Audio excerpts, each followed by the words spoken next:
ao vivo. Boa tarde a todas, todas e todes.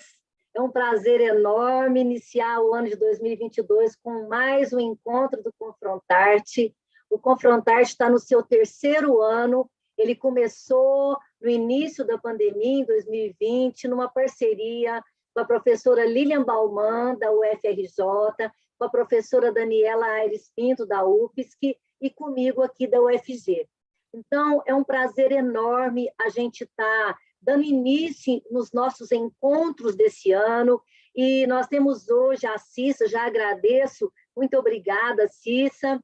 Agradeço também a parceria das minhas amigas, professora Dani e professora Lilian, e já passo, então, agradeço muito, antes disso, a presença de vocês, agradeço muito pelo apoio em 2020, pelo apoio em 2021, e tenho certeza que a gente terá encontros muito agradáveis, muito produtivos em 2022 também. Então, muito obrigada por você estar aqui com a gente, e eu já passo a palavra para a professora Daniela. Oi, pessoal. Boa tarde a todas, a todos e a todos. É um prazer, como disse a professora Silvana, estar de volta aqui, rever minhas queridas colegas e amigas desse projeto, a professora Silvana, a professora Lilian. Estava com saudades, que a gente também aproveitou para descansar um pouquinho nessas férias, e é um prazer receber você aqui, Cissa, muito obrigada. Obrigada a todos vocês que já estão aqui no nosso chat, dizendo as suas palavras lindas que sempre nos confortam e nos alegram. Pessoal, rapidinho então, o que eu sempre gosto de falar, que a gente combina, as perguntas ao final da fala da Cissa serão feitas no chat do YouTube, nós passaremos a ela para que ela possa responder. Então, quem tiver perguntas a fazer a Cissa, por favor, coloque ali no chat, a gente repassa. A gente pede que vocês, por favor, curtam a nossa página e marquem o sininho para que os nossos vídeos do Confrontarte cada vez possam ter mais alcance e disseminar cada vez mais os temas tão relevantes que a gente trata aqui. Obrigada, que o nosso 2022 seja um ano de muita luta, muita coragem, muito afeto, muito amor e muito estudo, como a gente vem fazendo aqui nos nossos eventos e não só. Muito obrigada por estarem mais uma vez conosco, e eu passo a palavra à professora Lilian para fazer a apresentação da nossa querida convidada. Eu quero cumprimentar todos que nos acompanham nessa tarde, né, quente, bem quente no Brasil, na Europa nem tanto, está meio frio, e a gente tem o prazer de estar com vocês nesse momento, um retorno, né, em 2022 do nosso Confrontarte, um retorno que esse é exatamente o nosso 35º encontro, desde que iniciamos essa atividade, com muita alegria, então, Cissa, te receber nesse 35º. E eu saúdo, então, a Dani, parceira desses encontros desde o começo, a Silvana também, que tem dividido todas essas tardes nos nossos espaços aqui de confraternização e de diálogo e de aprofundamento, de conhecimentos, e tanta gente boa que já passou aqui por esses encontros. E vou agora fazer a apresentação da nossa convidada de hoje, que é a Cissa Kattar. Cissa, ela é uma querida lá do programa de pós-graduação da Faculdade de Direito da UFRJ. Ela está fazendo doutorado, mas a Cissa é professora de Direito Constitucional, já tem trabalhado na área, é mestre em Direito Público pela UERJ, em Sociologia pelo IUPERJ, e, no momento, como eu falei, ela está cursando doutorado no PPGD, já vai numa fase bem adiantada, não demora, está quase defendendo, teremos mais uma doutora. A Cissa tem trabalhado há algum tempo com o Islã, que ela vai explicar depois para vocês o que é, pode deixar que eu não vou antecipar, não vou fazer spoiler, e quero já também dizer que ela tem trabalhado muito com a questão de gênero, com as práticas na área da cultura, e a gente vai ter o prazer de ouvir a partir dela esse uso da arte em várias frentes, e a frente mais especialmente do Islã. Então, sem mais te interromper e atrapalhar seu desenvolvimento aqui das atividades, fica à vontade, Cissa, agora é contigo. Boa noite a todos e todas e todos. É um prazer enorme estar aqui com você, Lilian, professora tão querida também, né? A professora Silvana, Daniele.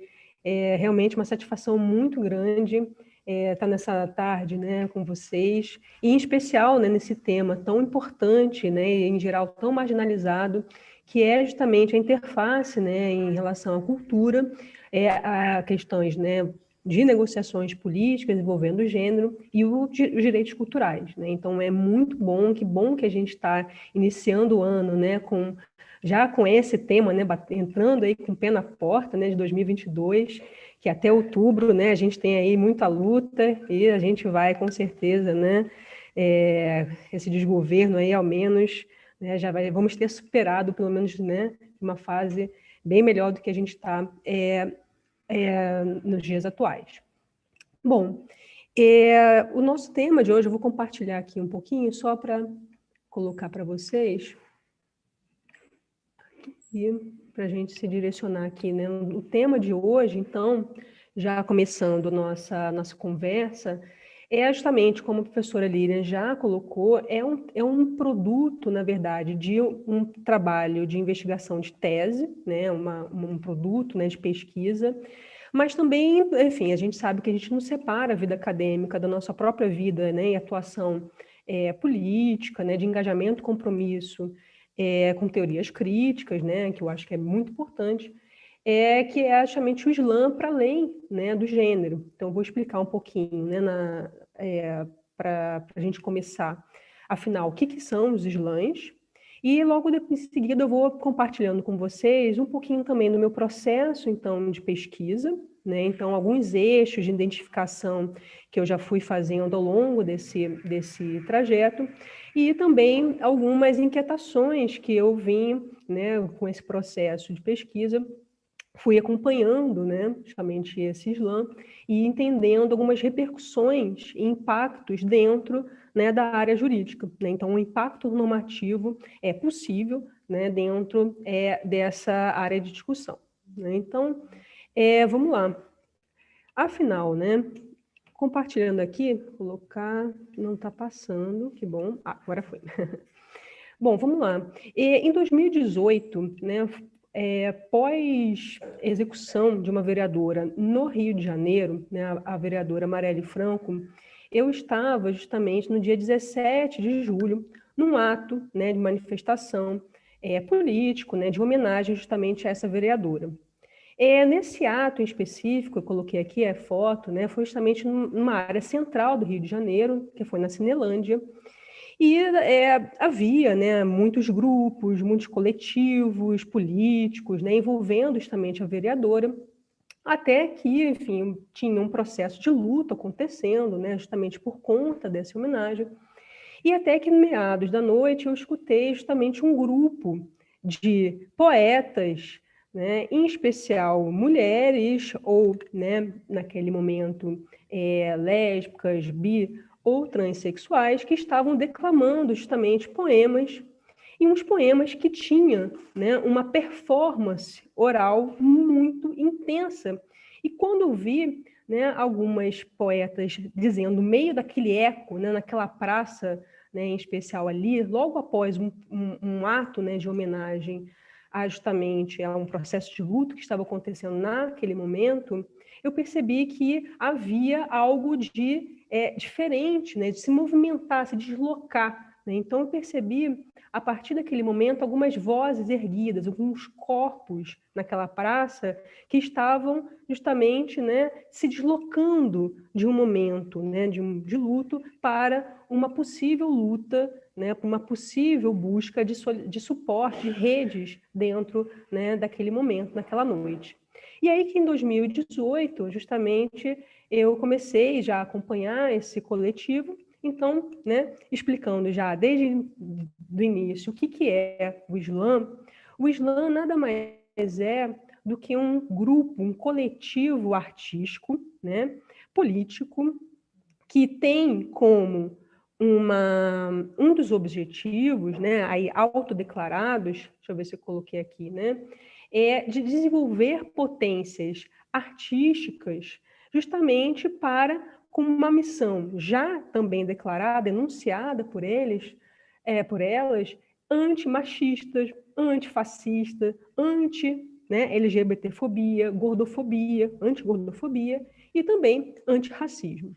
Então, o Islã, ele é um grupo, né, afinal, então, que desenvolve o que a gente chama do poetry Islam, que é uma poesia falada, word spoken, spoken word, né, que é uma poesia falada.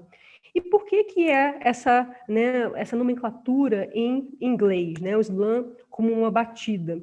Porque o Islã, ele, na verdade, ele nasce na década de 80, com um cara chamado Mark Smith, né, lá em 85, que ele vai justamente, ele é da área da engenharia, mas ele percebe justamente algumas questões voltadas à luta por direitos civis nos Estados Unidos, né, em relação aos trabalhos, e aí começa justamente a desenvolver, a partir de uma conjugação com rap, com hip hop, né, essas poesias de performance, né, de impacto ao público. Ou seja, a proposta desde a década de 80 era justamente enfatizar esse alcance, impacto a um corpo, né? Então tem uma dimensão dessa performance, né? A performance, ela faz parte justamente da dinâmica do Islã.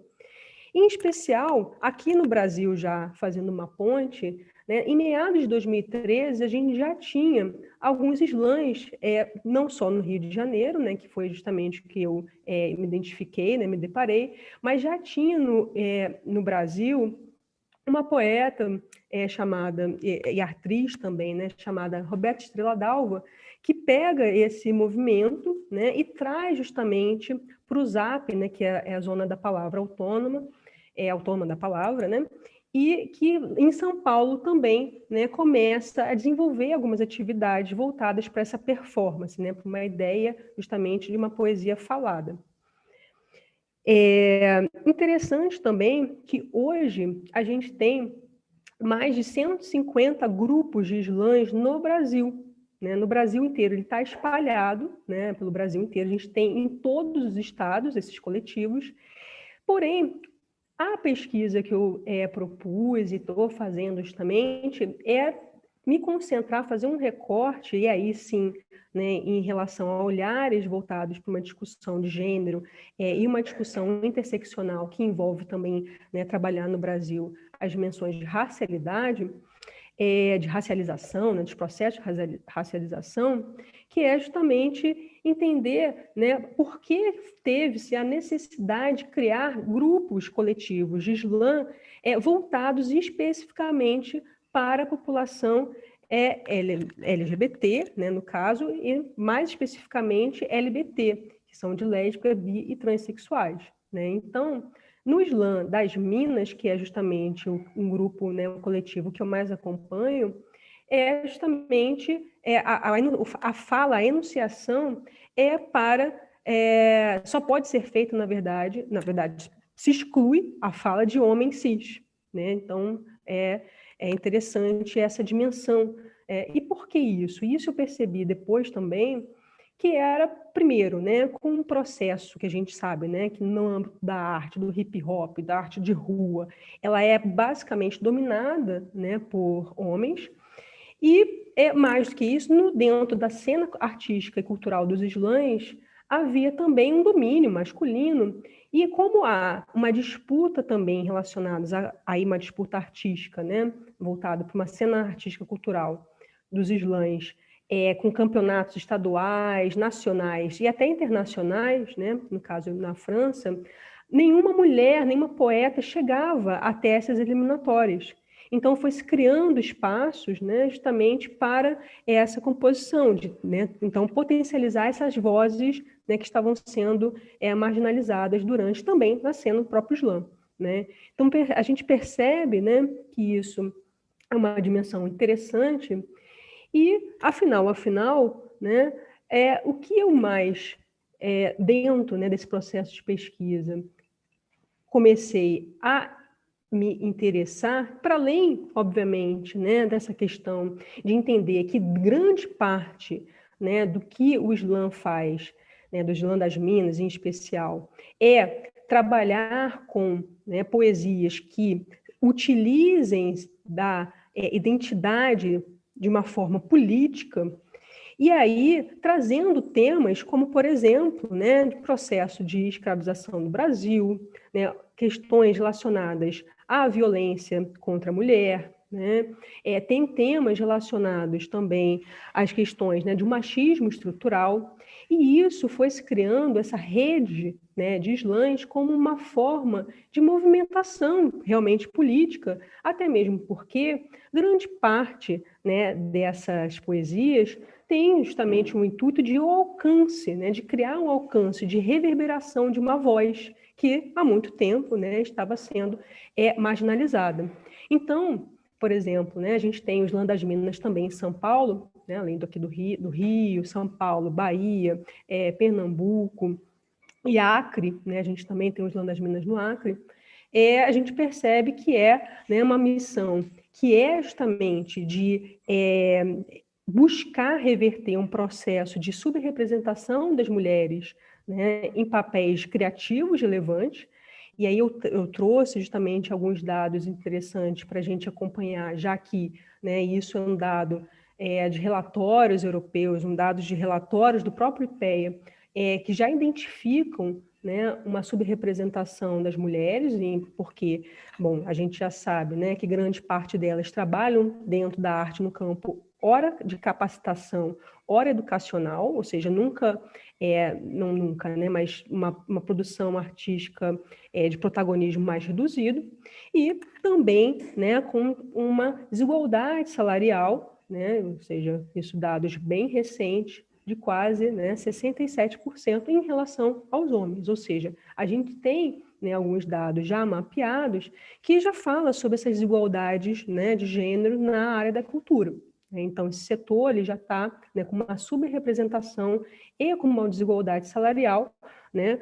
Agora, mais do que uma compilação de dados, o que é mais interessante, né, quando a gente faz um acompanhamento e, na verdade, a gente tem justamente um engajamento maior em relação a justamente entender mais esse impacto normativo, né? Bom,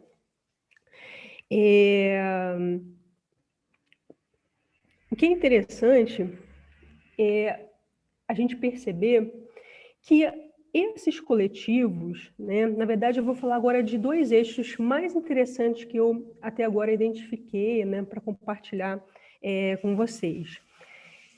O primeiro é em relação a como a poesia, né, a ideia de uma oralidade, da poesia, né, de estar ocupando espaços públicos é muito relevante, né? Então, naquele momento, meu corpo ficou todo arrepiado justamente por entender a relevância, né, desse processo de realmente erguer vozes que não deveriam ser interrompidas, né? De mulheres negras, né, lésbicas, negras, enfim, temas relevantes. Mas mais do que isso, na dinâmica do slam, tem um microfone aberto, né, mas tem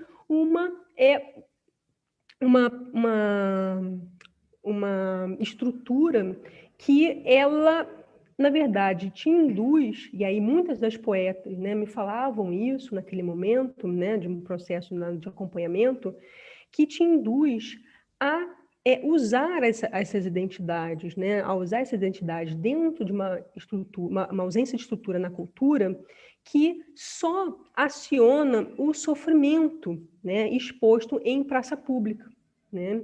Então, por exemplo, a Carol Dalfarras, que é uma das poetas que eu acompanhei, que também era do Slam das Minas, ela tem um poema, e a gente posso compartilhar links depois, né, para que vocês vejam, porque a performance realmente vale muito a pena ver pelo vídeo, mas que ela fala justamente, né, de que todo um processo, né, de racialização, de um racismo institucional, que quando a gente vai ver, né, ela fala, olha, por que eu estou aqui, né, sempre expondo a minha dor, né, porque a minha performance ela só é escutada quando eu falo sobre as minhas dores, né?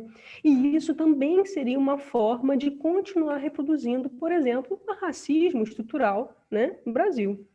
Então, veja que A escuta né, das pessoas, o processo atento de acompanhar, ela faz muita diferença, porque grande parte de artigos, revistas, enfim, que eu li, trabalhos, né, que a gente lê, em geral, acabava idealizando muito um movimento artístico, político, cultural, e não via exatamente as ambiguidades, algumas contradições, porque, né, aparentemente, de fato, é algo muito inovador, né, justamente para tentar falar, né, sobre racismo em praça pública, porém tem também, né, as suas contradições, as suas questões ambíguas, porque, né, essa exposição pública de um sofrimento nada mais é também de uma forma de adesão, né, de legitimidade de um próprio grupo, mas também de, né, criar algum tipo de uma agenda coletiva,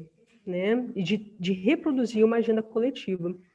Então, essa agenda, né, pública, uma agenda política, ela é formada, né, e sustentada por pessoas que estão, de fato, né, numa precariedade muito forte, né, com uma dimensão de estar todos os dias nas ruas, enfatizando o quanto, né, o racismo realmente tira, né, o sangue das pessoas, né? Então, elas estavam o tempo inteiro dizendo, olha, muito interessante a gente mostrar a nossa arte, mas quem está sustentando, na verdade, a arte, né, é justamente, né, o meu corpo, né, exposto, o corpo das mulheres negras sempre na linha de frente. Ou seja, ainda não saíram as mulheres, né, as poetas, né, dessa linha de frente.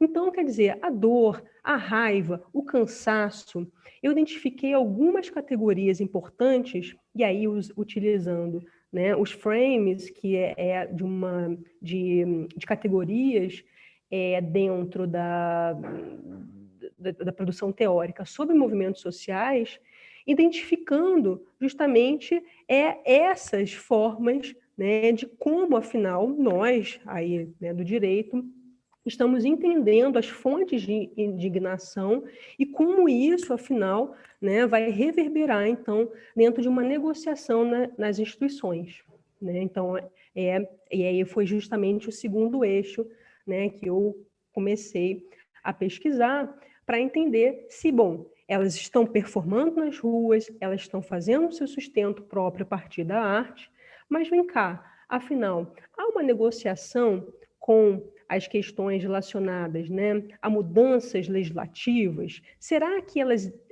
negociam com vereadores, com políticos, com uma dimensão institucional?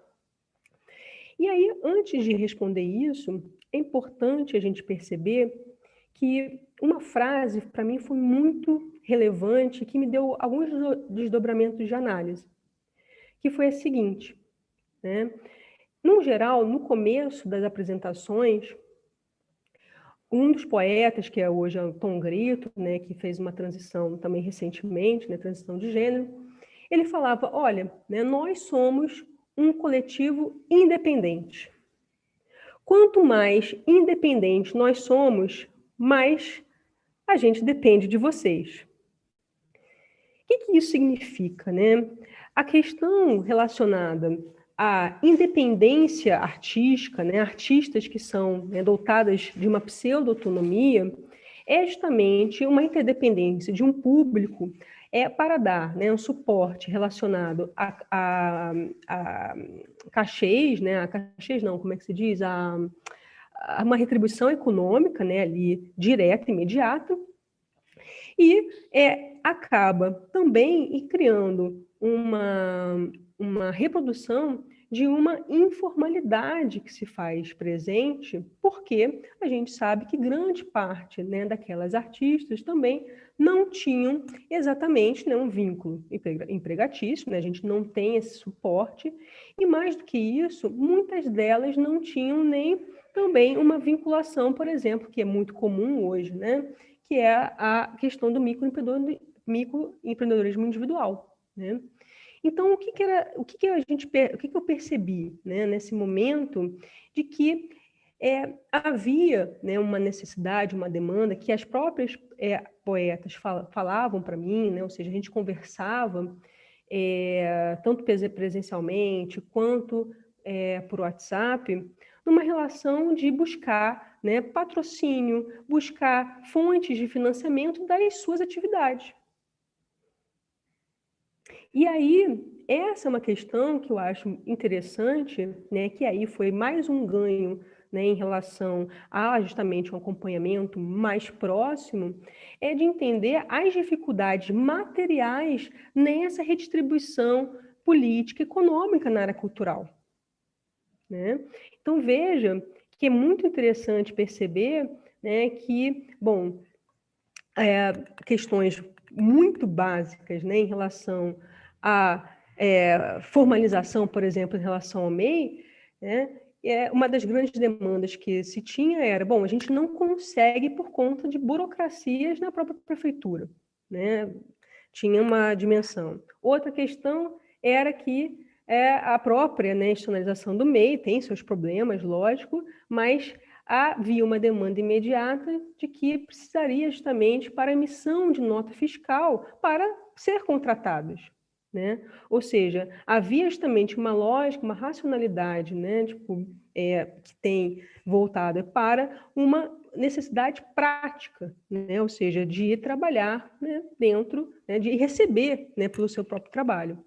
Então, há justamente essa dimensão de categorização da informalidade e há também alguns aspectos relacionados ao impacto, né, de uma negociação, como eu estava falando antes, de um processo de negociação com as políticas, né, ou seja, de entrar dentro de gabinetes justamente para negociação relacionadas a melhorias em relação por exemplo, né, as editais de seleção de fomento, né, na área da cultura, né, ou seja, busca justamente de pautar algumas questões, né, voltadas, em especial, para a continuidade das atividades, né, justamente para não estar fragmentado, né? Então, compartilhando um pouquinho, né, do que está sendo essa pesquisa, é muito importante a gente, mais uma vez, talvez, reafirmar que há dentro, né, de uma estrutura jurídica, e aí é importante, né, a gente perceber que o nosso sistema, tanto estadual quanto nacional de cultura, né, eu fiquei me detendo um pouco mais do sistema do próprio estado do Rio de Janeiro, tem justamente fontes de discriminação indireta, justamente porque não há, né, um incentivo direto na própria legislação, né, apontando critérios, nem mesmo em editais de seleção na área da cultura, voltadas, né, para projetos, por exemplo, LGBTs, questões raciais, e quando tem, né, na verdade, quando se cria, é sempre numa dimensão muito abstrata, genérica, né, de, entre aspas, relevância cultural, né? Ou seja, as próprias diretrizes, deixando bem claro, né, de políticas públicas na área cultural, não só na área cultural, mas é o que a gente está falando hoje, né, estão totalmente despolitizadas. É uma decisão, né, tomada, né, uma decisão política tomada pelo próprio Estado em tentar deixar, né, essas diretrizes técnicas, neutras, como se fosse simplesmente um problema de capacitação, né, das pessoas na área da cultura. Né, como se fosse um problema simples, né? Precisamos capacitar, formar, né? E isso é despolitizar as diretrizes, né? Isso é muito claro, né, numa análise dentro de políticas, né, sistema do Estado da cultura, né? Assim, a gente percebe que tem, em especial no Rio, essa dimensão. E só um detalhe, né? Quando eu fui ler, né, com bastante afinco, né, algumas das legislações, decretos, né, em relação ao próprio fomento na área da cultura, a única coisa no estado do Rio de Janeiro que se tinha de específico, né, que não era algo genérico, era um incentivo, por exemplo, aos food trucks, né, tipo, a única dimensão específica né, de apoio. Né? Eu achei isso realmente um descolamento incrível. Né? Quando eu li, eu falei, cara, eu demorei um tempo para processar, né, como está a nossa legislação, né, na área da cultura. Então, o que é interessante até agora, né? Então, acho que é muito legal a gente ver e que os slams, né, eles vêm, então, como um movimento artístico, político, que pautam, né, necessariamente algumas dinâmicas, alguns usos políticos das identidades, né? Quando eu falo isso, identidades políticas, né? Estou falando, quando a gente não estou falando de identitarismo, né? Estou falando justamente de um uso performativo mesmo, né? Tipo, de como usar politicamente determinada identidade, e que também, né, vem para dar uma ênfase na dimensão, né, de como há uma precarização dentro, né, da cena artística, né, dentro da própria área cultural, em que os corpos ainda, né, que estão ainda na linha de frente, né, lutando nas praças, indo para gabinete, indo, né, tentando se sustentar a partir da arte, né, o sustento próprio, ainda vem, né, dessas mulheres, né, negras, essas pessoas que continuam, né, ainda na linha de frente. Então, acho interessante ver essas negociações dentro do impacto normativo, observar as discriminações na própria legislação dentro da área cultural e perceber justamente, né, o que está se faltando em relação, né, a dimensões voltadas para uma busca, de fato, né, de mudanças concretas na legislação.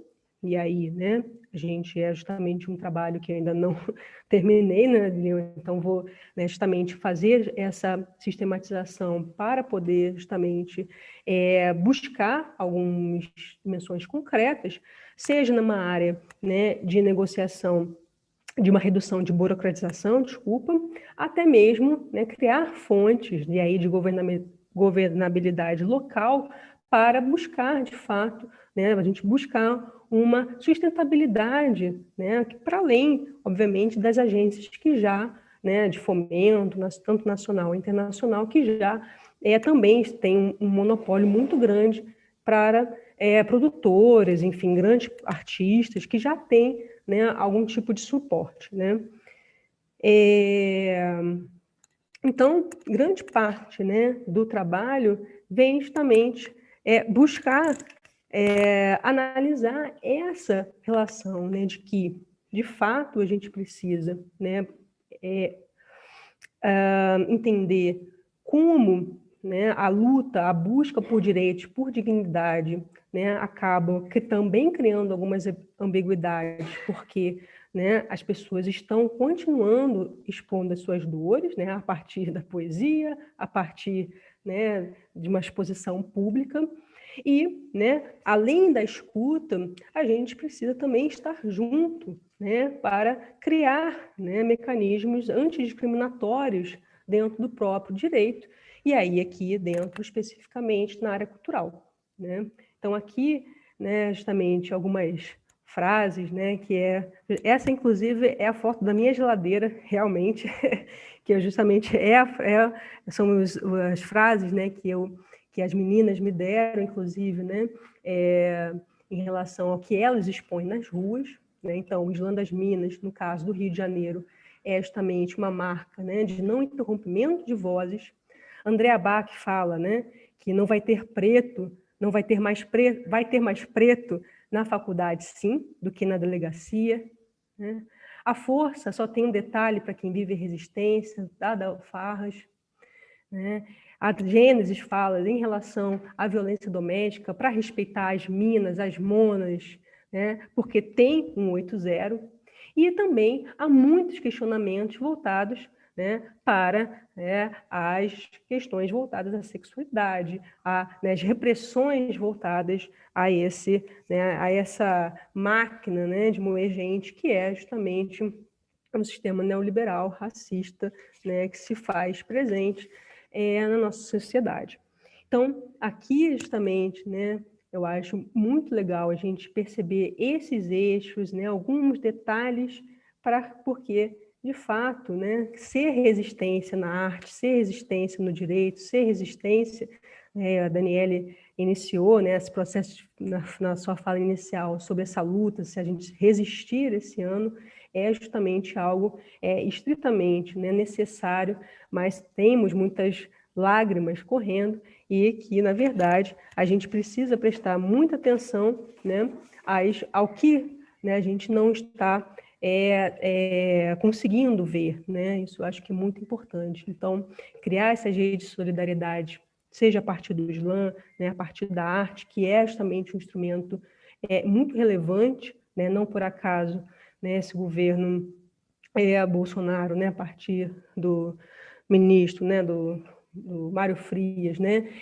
vem impedindo justamente, né, algumas ideologias, né, que eles consideram comunistas, né, de partidos de esquerda, ou seja, há bloqueios institucionais de fato, né, que estão ao longo do tempo sendo, né, colocados dentro do processo de seleção, né, dentro do próprio Estado, e a gente sabe que isso, né, não é à toa que grande parte, né, de governos autoritários tem muito medo, né, desses grupos artísticos, tem medo da arte, né? Então, queria compartilhar com vocês um pouco, né, desse processo de pesquisa, algumas inquietações, e espero, né, que a gente consiga conversar, enfim, estou aqui à disposição, como sempre, Lilian. E queria agradecer novamente o convite da professora Lilian, né, queria agradecer muito também, né, a Daniele, a professora Daniele e Silvana, e muito obrigada a todo mundo. Vou deixar aqui.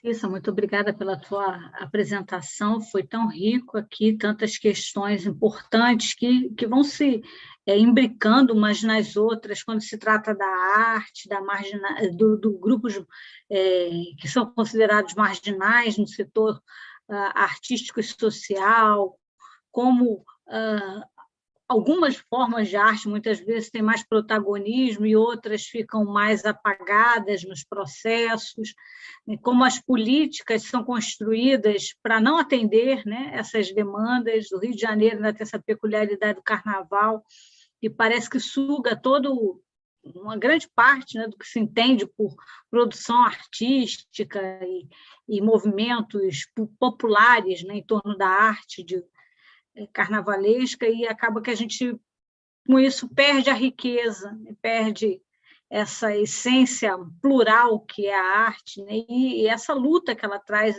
junto, né?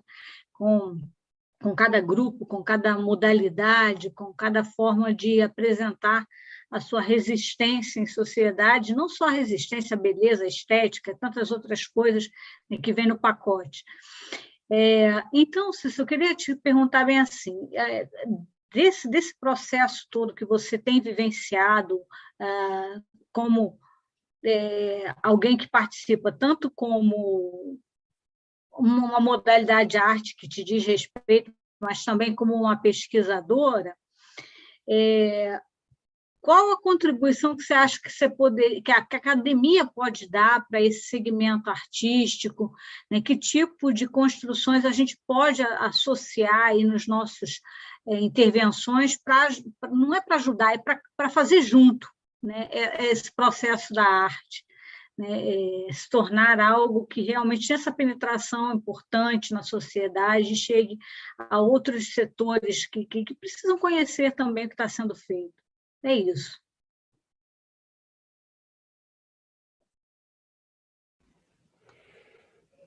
Maravilha, Lilian. É muito legal assim, essa questão, porque a academia é fundamental, assim, né? Isso, obviamente, na minha percepção.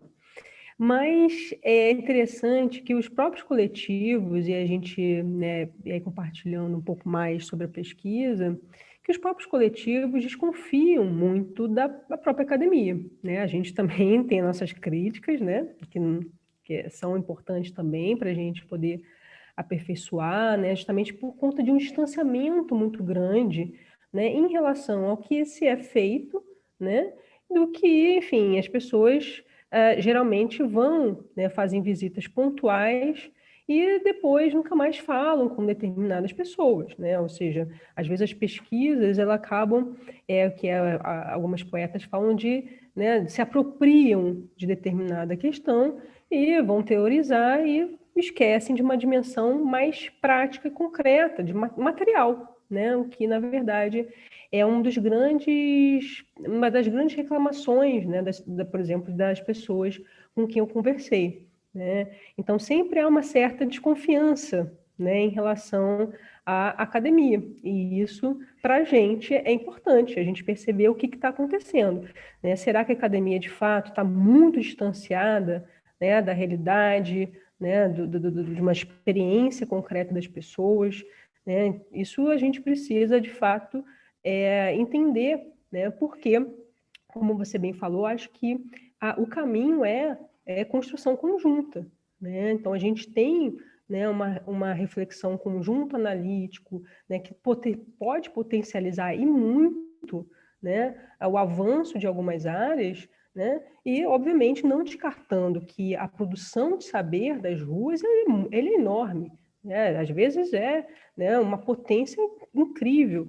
Então, não desconsiderar essa produção de saber, não desconsiderar, né, que as poesias, né, é um local de conhecimento, né, as redes, né, de artistas têm um potencial de conhecimento muito grande e realmente essa interface entre a academia e a arte, né, e também não fugir das institucionalidades, porque eu acho que isso também, né, alguns, tanto na academia, tanto no mundo artístico, também não enfrenta, né, lidar com algumas institucionalidades, bater na porta de gabinete, bater na porta de mudanças legislativas, isso também às vezes falta nos dois lados, tanto para a gente acadêmico, pesquisador, quanto, né, para alguns artistas, porque de fato não dá tempo também de se fazer tudo, a gente sabe, mas ter justamente pontes, né, diálogos, interface, eu acho que é muito importante a academia, né, alcançar, né, escutar de fato, né, essas vozes e a gente, né, com o diálogo de fato, buscar melhorias, aperfeiçoamentos, né, construir uma rede de suporte conjunto, né? Então eu acredito, né, e busco, pelo menos na minha pesquisa, também fazer isso, né, justamente como pesquisadora comprometida mesmo, né, com uma transformação da realidade, né, de uma precariedade tão forte e tão recorrente, sistemática, né? Porque mal ou bem, Lilian, a gente sabe que isso que a gente acabou de tratar, a gente estuda, né, a gente trabalha, e o que a gente está falando nada mais é do que uma violação sistemática a direitos humanos, né? Toda essa precariedade é uma violação sistemática a direitos, né? Então, a gente está aqui, né, falando sobre arte, né, sobre potência política, mas a gente sabe que há uma violação diária, né? Então, isso que eu acho que a academia é muito importante, né, e precisa sair dos gabinetes, né? A gente já sabe, isso já é falado há milênios, né? Não estou trazendo nenhuma novidade, mas reafirmando que, de fato, né, é muito rico a gente perceber, né, essa produção de conhecimento que está sendo feito diariamente, né, negociações coletivas, políticas nas ruas, né? Então, acho que esse é um pouquinho do que eu penso, né?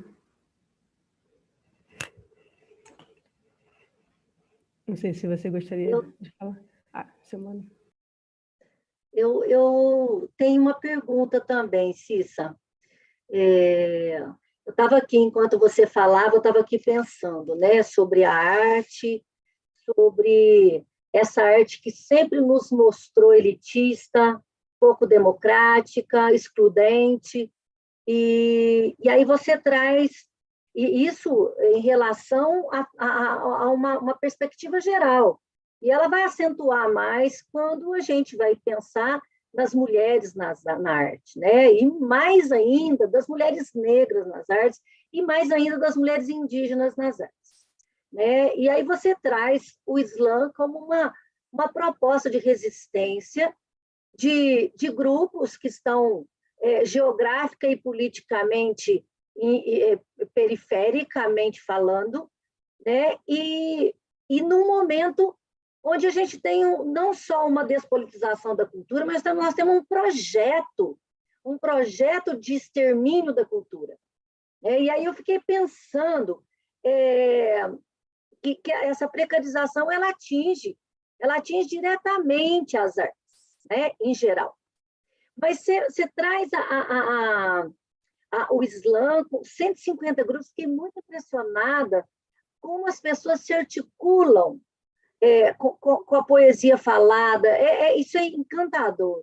É realmente muito sedutor. Ouvir isso é incrível, porque as pessoas estão se organizando dessa poesia falada e, assim, num processo de descolonização mesmo, né? Porque é de deslocar a arte desse lugar que ela sempre esteve no nosso país. Então, é muito bacana saber que tem 150 grupos de slam, e eu espero que tenha 300, 500 e muito mais, porque essa resistência é necessária. Mas eu fiquei pensando, é mais uma curiosidade, viu, Cissa?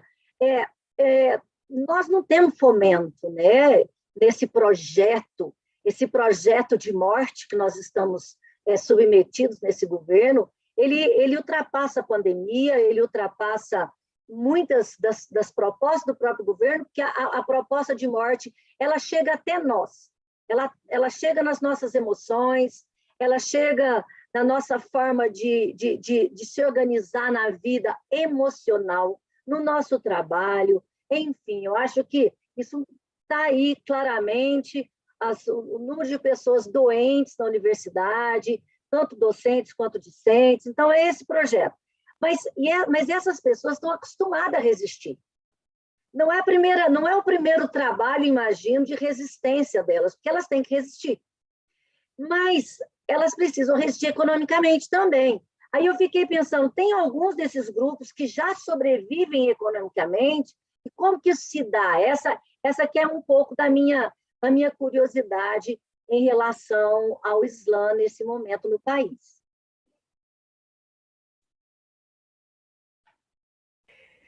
Isso, Silvana, realmente é importantíssima a sua fala, acho que é exatamente isso, uma arte que, em geral, né, a gente percebe de fato como muito elitista, e eu acho que essa dimensão material que a gente está buscando, né, enfatizar hoje é justamente em busca de que a arte, ela não, as pessoas que estão nesse campo artístico nas ruas, elas não têm exatamente esse apoio, né, financeiro, né?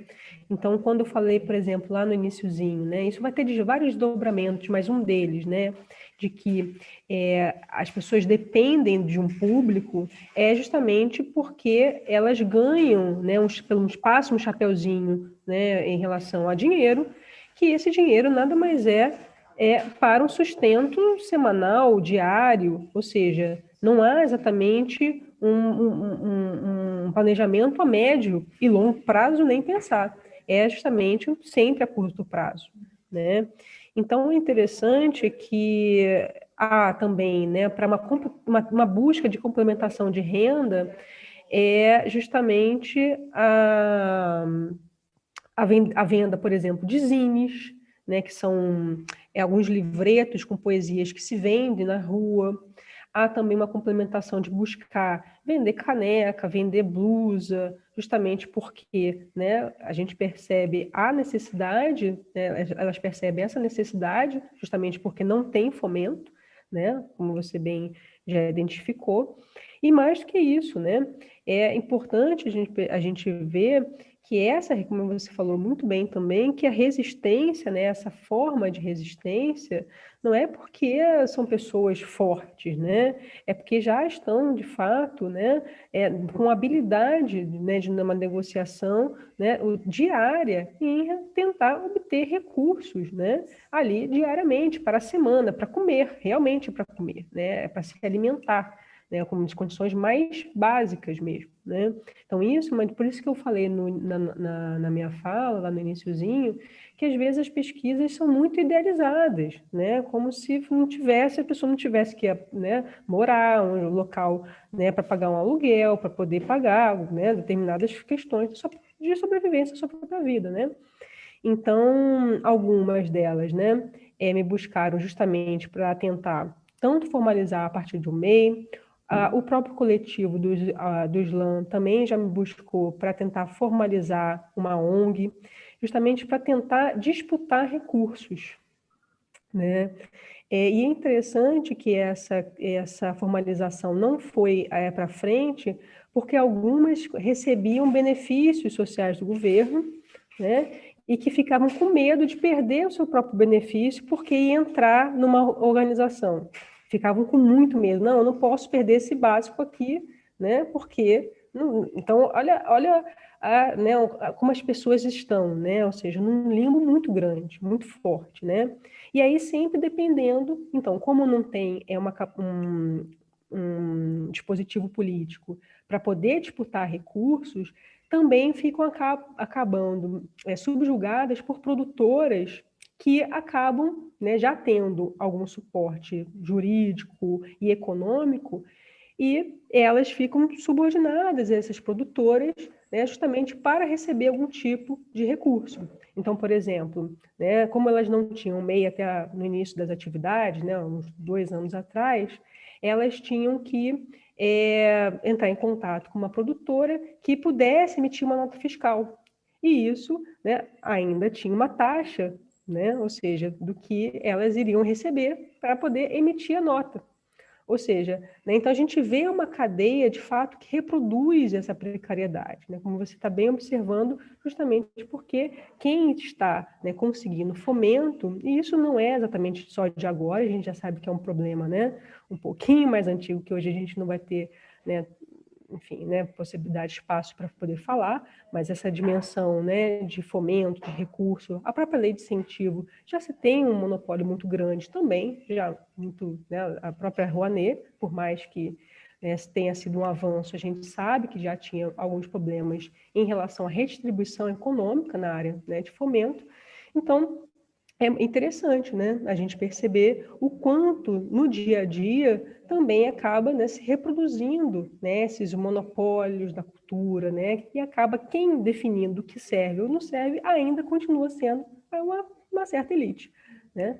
Ou seja, aí a gente sabe que tem indústrias culturais, né? Então a gente, né, eu nem falei muito disso porque eu sei que isso daria um bom pano aí, né, de discussão, já seria uma outra conversa, mas é justamente por aí, né? Essa questão do fomento, do recurso, eu acho que no dia a dia isso é muito sentido e é uma dimensão, né, realmente perversa.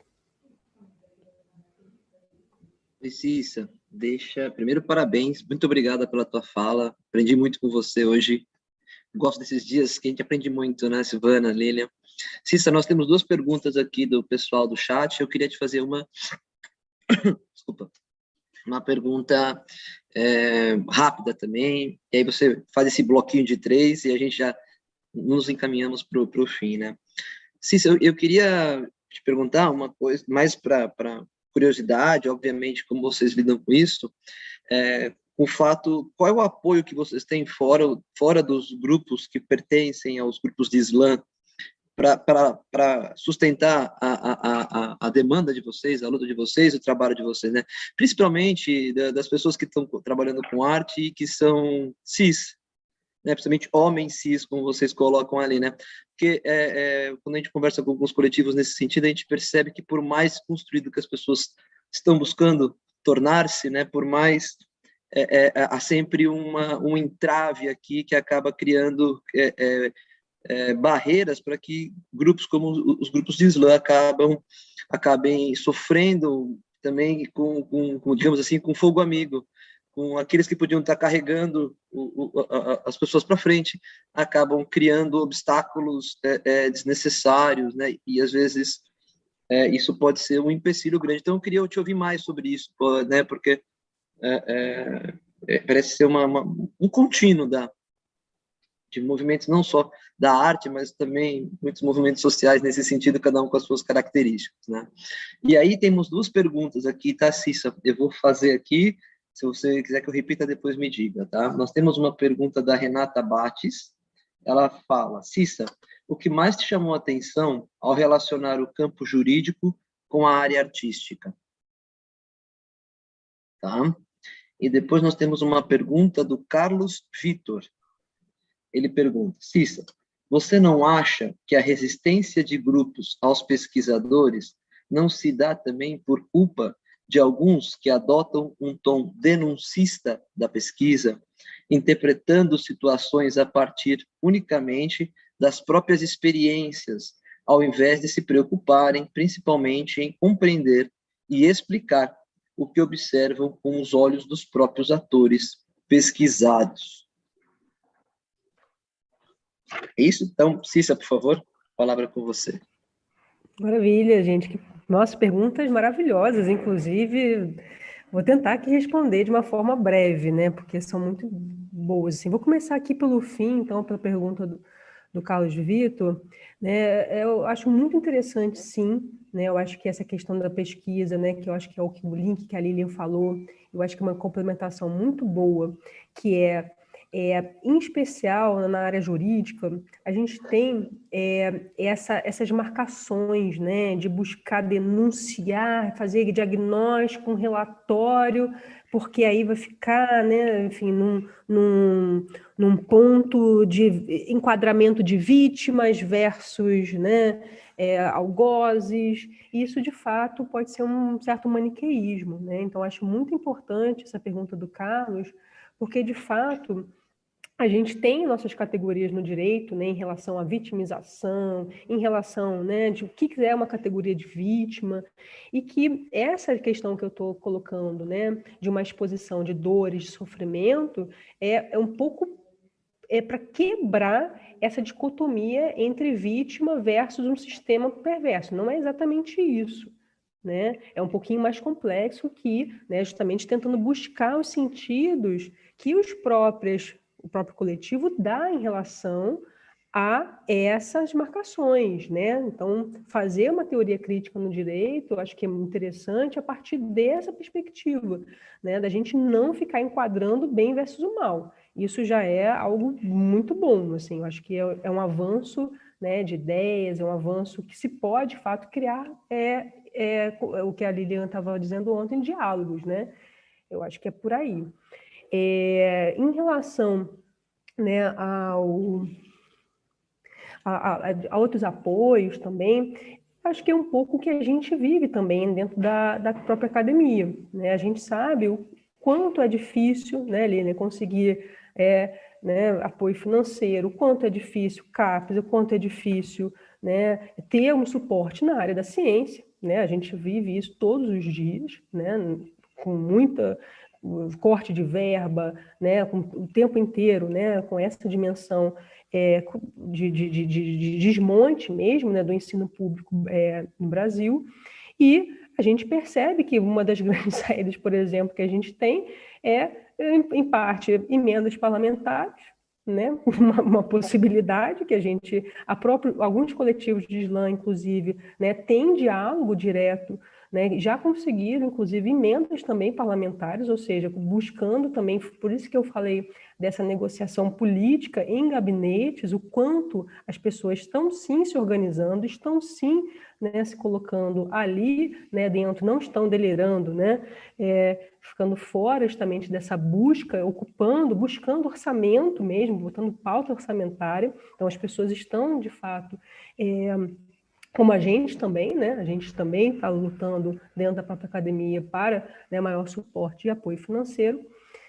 E em relação a essa dimensão, né, da interface, né, de uma pesquisa da arte, né, do direito, acho que é muito legal, porque nunca antes, né, de ter contato, por exemplo, né, com o programa de direito da UFRJ, que é, né, um programa que tem justamente uma marca de uma linha de pesquisa que vem justamente, né, fazendo esse link, né, de direito e arte, né, é buscar entender não só, né, uma questão de proteção jurídica do patrimônio cultural, é entender teoria da cultura, o quanto a teoria da cultura, né, de fato, ela implica, né, em mudanças muito mais profundas, estruturais, na área jurídica.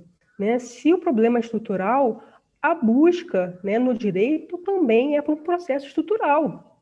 né? Então, a gente tem que ter mecanismos jurídicos, né, de entender problemas dentro da teoria da cultura, que é aí por isso que a gente faz sistema de dominação, né, sexismo, machismo, racismo, né, como um problema que não é um problema individual. A gente trabalha de uma dimensão, né, de um fenômeno de dominação social, de uma busca de pontuamentos estruturais, né, dentro da teoria crítica, e aí eu vou, né, professora Lilian, né, teoria constitucional crítico, né, no latino-americano, desde a colonização do próprio direito, para a gente buscar mecanismos, né, eficazes, né, de um litígio, né, que vai buscar justamente enfrentar problemas estruturais, né? Então, acho que grande parte, né, dessa linha, né, de um programa da UFRJ, que eu acho que tem justamente um compromisso muito forte, um engajamento muito forte, né, em buscar realmente, né, um deslocamento de transformação social, foi realmente uma felicidade muito grande, né, de estar justamente conseguido, né, entrar nesse programa e ter conhecido também professores tão engajados com essas propostas de mudança. Então, acho que, né, queria agradecer aqui, né, novamente a professora Lilian, né, pelo convite, e também agradecer as perguntas que foram, né, muito boas, incríveis. E a professora também Silvana, a professora Daniele, né, pelas intervenções maravilhosas também.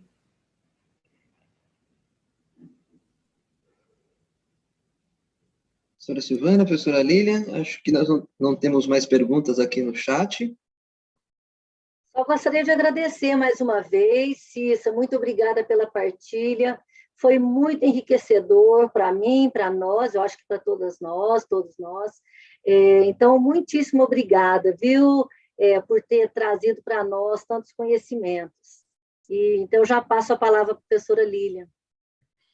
Cissa, mais uma vez, fica aqui a nossa gratidão, né, pela sua presença conosco, trazendo esse expediente da arte de rua, né, da arte das mulheres negras, dos grupos, né, que vão se formando no país para defender um espaço de resistência e de intervenção artística verdadeira, né, e tão necessária, principalmente nesse tempo. Foi por isso mesmo que nós criamos o Confrontar, porque era preciso falar desse tempo tão difícil, mas com arte, né, com essa pegada boa, né, que nos dá mais liberdade, que nos dá a possibilidade de questionar de uma maneira inteligente e fazer uma resistência diferenciada. Então, foi muito bom te ouvir, porque realmente a gente vai vendo quanto é importante, né, o movimento popular, social, de rua, chegar até a universidade.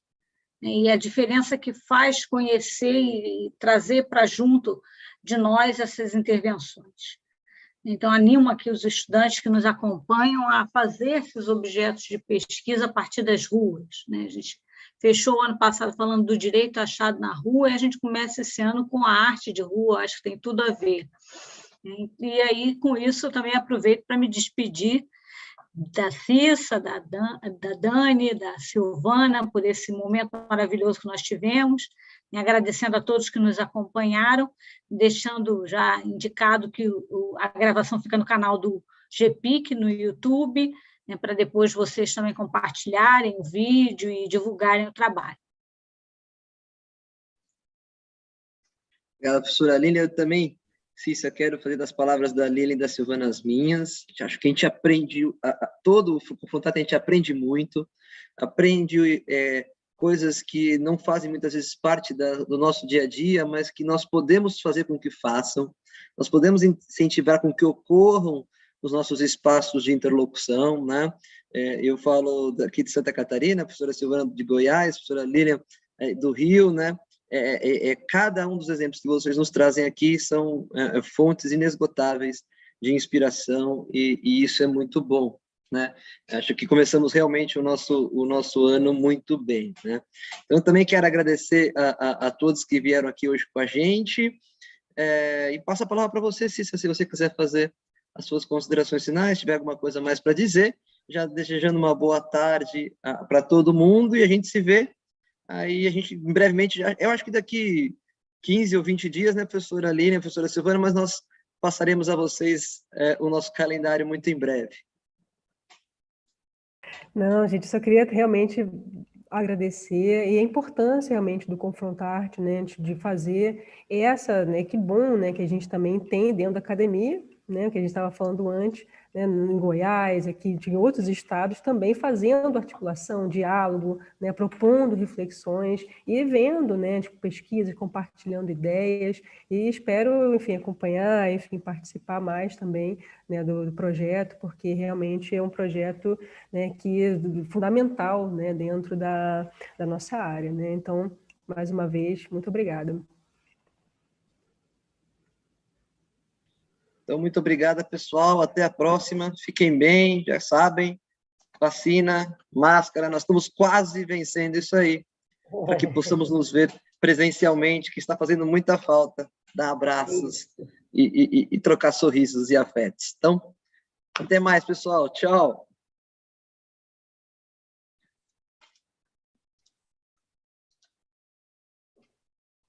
Encerrado, pessoal.